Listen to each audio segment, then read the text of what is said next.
En 1996, Michael Schumacher, alors fraîchement auréolé d'une double couronne mondiale avec Benetton, tente un pari osé en rejoignant la Scuderia Ferrari qui pourtant n'a plus décroché de titre pilote depuis 1979.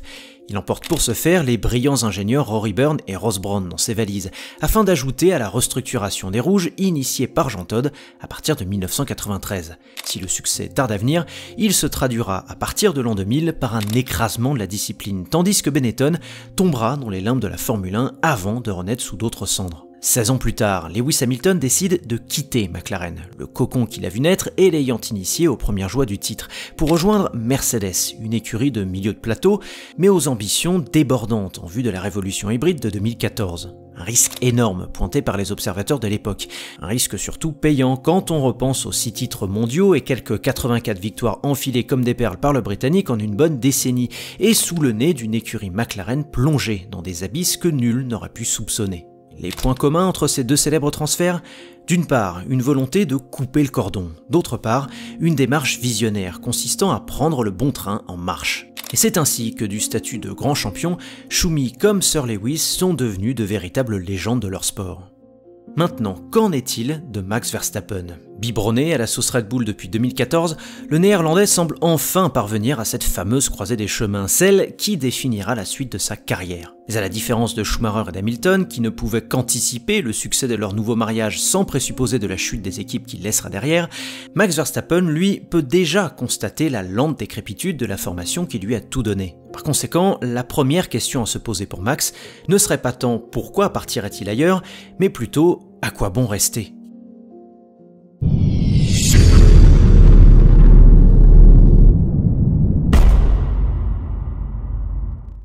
Pour commencer, je me permets, une fois n'est pas coutume, d'en appeler à votre aide à l'heure où 62% d'entre vous regardez régulièrement mes vidéos sans être abonné à la chaîne.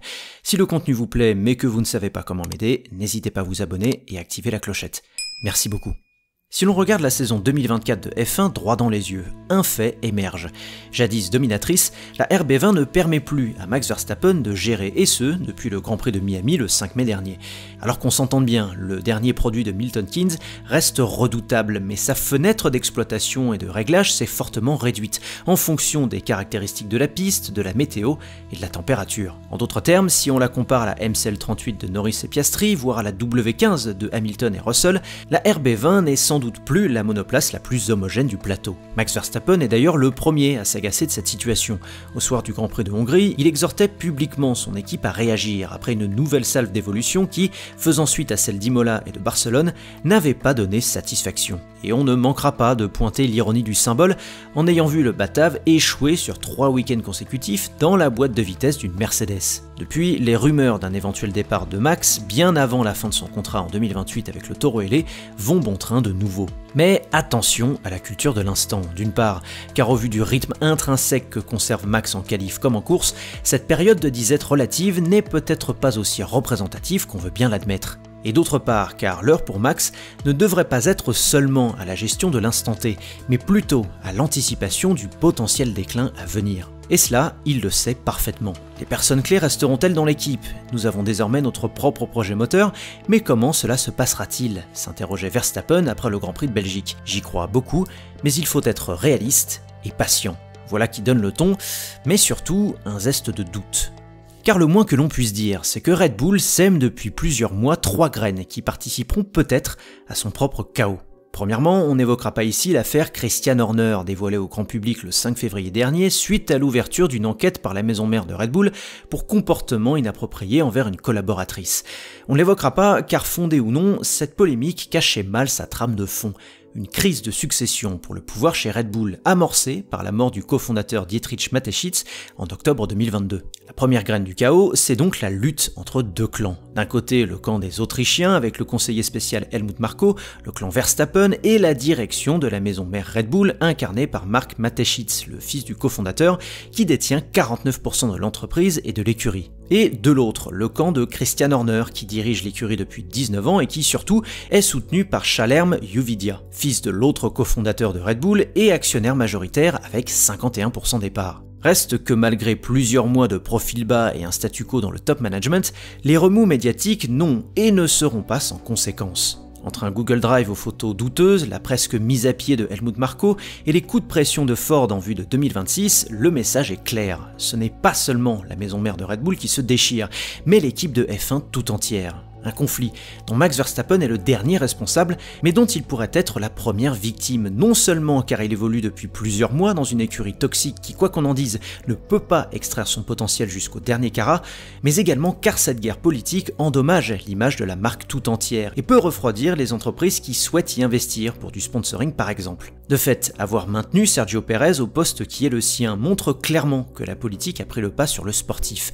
Horner souhaite conserver un allié de poids dans son giron, mais également une stabilité marketing que Checo incarne parfaitement pour vendre des canettes sur une bonne partie de l'Amérique latine. Or, en piste, l'ancien fidèle ailier de Max est en train de devenir son poids dans le cadre d'une âpre compétition. La crise de succession depuis la mort du cofondateur autrichien de Red Bull est donc un poison qui contamine toutes les strates de Red Bull, même les plus insoupçonnées, et il n'a pas fini de le faire. Car consécutivement à cette crise politique, s'est accentué un phénomène qui sévissait déjà depuis plusieurs années au détriment du taureau ailé, et qui sera la deuxième graine de notre champ de mine. La fuite des cerveaux et ses conséquences. Nerf de la guerre de cette F1 au budget plafonné, la matière grise semble pourtant se départir de l'écurie multiple championne du monde. Les deux derniers tremblements de terre proviennent ainsi des départs du designer de génie Adrian Newey pour une destination encore inconnue, et de l'émérite directeur sportif Jonathan Whitley pour Audi. Alors certes, Red Bull en profitera pour rafraîchir son organigramme et promouvoir des éléments qui ont au moins autant participé au succès actuel qu'ont pu le faire Newey et Whitley. Et certes, Red Bull continue de séduire de nouveaux talents, elle qui a débauché pas moins de 220 employés de chez Mercedes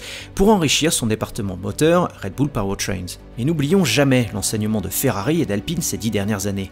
La fuite des cerveaux et les bouleversements hiérarchiques qui s'ensuivent riment souvent avec crise sportive, et cela, Max Verstappen est obligé de l'avoir en tête. D'autant qu'en ayant décidé de développer son propre moteur tout en s'associant à un nouveau partenaire, Ford en l'occurrence, en vue de la réglementation de 2026, Red Bull s'expose à une telle instabilité ou pire, aux affres d'une collaboration qui peine à démarrer. Rappelons d'ailleurs que Ford n'était pas le premier choix de Red Bull, au contraire de Porsche, mais la marque allemande offrant moins d'infiltration sur le marché américain et titillant l'actionnariat de Red Bull, l'écurie s'est finalement rabattue sur un second choix via un accord signé plus vite et plus tard qu'escompté. Quoi qu'il en soit, le dit projet présente un défi considérable, car ni Red Bull ni Ford n'ont eu d'expérience significative récente dans la création de moteurs en F1. Malgré des signes prometteurs, Christian Horner reconnaît donc que l'équipe fait face à une courbe d'apprentissage abrupte, notamment par rapport à des constructeurs historiques comme Ferrari ou Mercedes, qui, je cite, ont 70 ans d'expérience en F1 en plus. Bref, un optimisme aux airs de désaveu. Ainsi, de la crise de succession à la fuite des cerveaux, en passant par l'incertitude liée à la nouvelle motorisation, l'écurie Red Bull flirte avec le chaos, mais pourrait très bien s'en sortir indemne. Cependant, si l'on se met un instant à la place de Verstappen aujourd'hui, le risque de rester en vaut-il seulement la chandelle? Il est donc intéressant de noter que, contrairement à Schumacher et Hamilton, le triple champion du monde pourrait être tenté de rejoindre un nouveau projet, non pas tant par conviction ou goût du défi, que par volonté de fuir le projet qui lui a tout donné.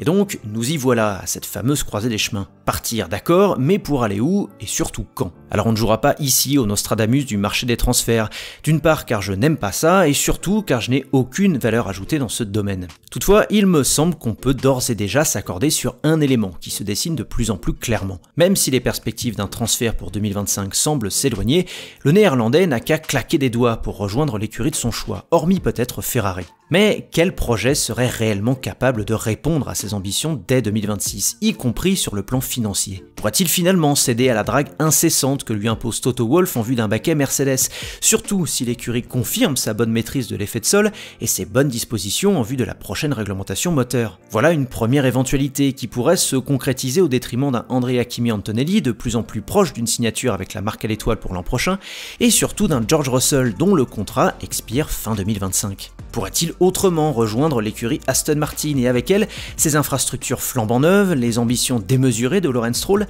et peut-être même Adrian Newey pour une saison 2? Nul ne sait, toujours est-il qu'il ne faut pas, d'après moi, écarter une troisième option, celle de prendre une ou plusieurs années sabbatiques. Car Max n'a jamais caché sa fatigue du paddock et de son brouhaha médiatique, tout en affichant sans détour une passion pour le WEC et les 24 heures du Mans. Ainsi, s'il estime que le timing d'une nouvelle aventure en F1 ne s'y prête guère, s'écarter de la catégorie reine pour mieux y revenir avant ses 30 ans paraît tout sauf absurde. Mais vous remarquerez que je n'ai pas mentionné la quatrième et dernière possibilité, peut-être la plus évidente, celle de rester chez Red Bull et d'honorer son contrat jusque fin 2028. Et je ne l'ai pas évoqué pour une raison bien simple. Mon propos n'est pas seulement une analyse, mais également un souhait, car je suis convaincu que nous n'aurons pas vu tout ce que Max Verstappen a à offrir à la F1 s'il ne coupe pas le cordon avec la famille Red Bull, comme Schumacher et Hamilton l'ont fait avec Benetton et McLaren en leur temps respectifs. Il appartient donc aux Néerlandais de devenir plus qu'un multiple champion du monde. Il lui appartient de devenir une légende. Merci d'avoir écouté cette analyse, j'espère qu'elle vous aura plu, n'hésitez pas à me dire en commentaire ce que vous en avez pensé. Pour le reste, like, partage, abonnement, clochette et tout le tralala, n'hésitez pas à m'aider si le cœur vous en dit. Je vous dis à très vite, allez, ciao!